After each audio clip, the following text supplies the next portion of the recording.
इसके बाद जनवरी 2024 में महंगाई भत्ते में जब 4 या 5% की बढ़ोतरी होगी तो वह आंकड़ा 50% या उसके पार हो जाएगा।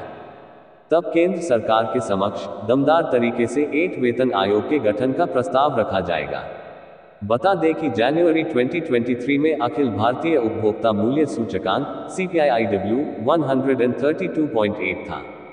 फरवरी में 132.7 रहा। मार्च में 133.3 हो गया। अप्रैल में 134.2 पर पहुंच गया।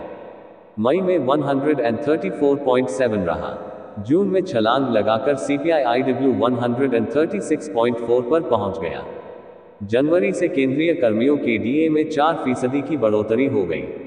जनवरी में DA की दर 42% और जुलाई में 46% पर पहुंच गई है। अब केंद्रीय कर्मियों को उम्मीद है कि अगले साल जनवरी में उनके DA की दर 51% तक पहुंच सकती है। जनवरी 2024 में सरकार इसे 5% तक बढ़ा सकती है। अगर ऐसा होता है तो कर्मियों की सैलरी एवं भत्ते रिवाइज हो जाएंगे।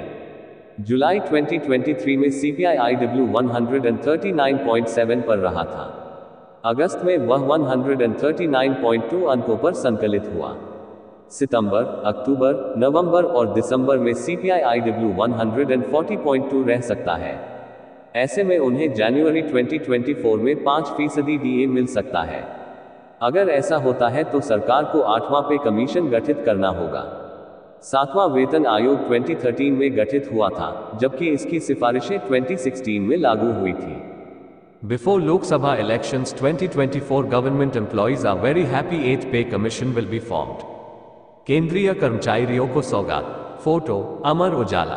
अगस्त में 139.2 पर रहा CPI-IW श्रम ब्यूरो, श्रम एवं रोजगार मंत्रालय से संबंधित कार्यालय द्वारा हर 16 महीने औद्योगिक श्रमिकों के लिए मूल्य सूचकांक का संकलन संपूर्ण देश में फैले हुए 88 महत्वपूर्ण औद्योगिक केंद्रों के 317 बाजारों से एकत्रित खुदरा मूल्यों के आधार पर किया जाता है। सूचकांक का संकलन 88 औद्योगिक केंद्रों एवं अखिल भारत के लिए किया जाता है। यह संकलन आगामी महीने के अंतिम कार्य दिवस पर जारी होता है। अगस्त 2023 के लिए अखिल भारतीय उपभोक्ता मूल्य सूचकांक CPI-IW 0.5 अंक घटकर 139.2 अंकों के स्तर पर संकलित हुआ है। सूचकांक में पिछले माह की तुलना में 0.36% की कमी रही। एक वर्ष पूर्व इन्हीं 2 महीनों के बीच 0.23% की वृद्धि दर्ज की गई थी। अगस्त के दौरान सूचकांक की स्थिति केंद्र स्तर पर जयपुर के सूचकांक में अधिकतम 4.4 अंक की कमी रही है। अन्य 3 केंद्रों पर 3 से 3.9 अंक, 11 केंद्रों में 2 से 2.9 अंक, 13 केंद्रों में 1 से 1.9 अंक तथा 22 केंद्रों में 0.1 से 0.9 अंक के बीच कमी रही है। इसके विपरीत कटक में अधिकतम 4.4 अंक की वृद्धि पाई गई है। इसके बाद जालंधर में 4.0 अंक की वृद्धि तथा दादर और नगर हवेली एवं कोलम प्रत्येक में 3.7 अंक की वृद्धि रही है। अन्य 3 केंद्रों में 2.9 अंक, 9 केंद्रों में 1 से 1.9 अंक तथा 18 केंद्रों में 0.1 से 0.9 अंक के बीच बढ़ोतरी रही है। शेष 4 केंद्रों के सूचकांक स्थिर रहे हैं। अगस्त 2023 के लिए मुद्रास्फीति दर पिछले महीने के 7.54% तथा गत वर्ष के इसी माह के 5.85% की तुलना में 6.91% रहा है।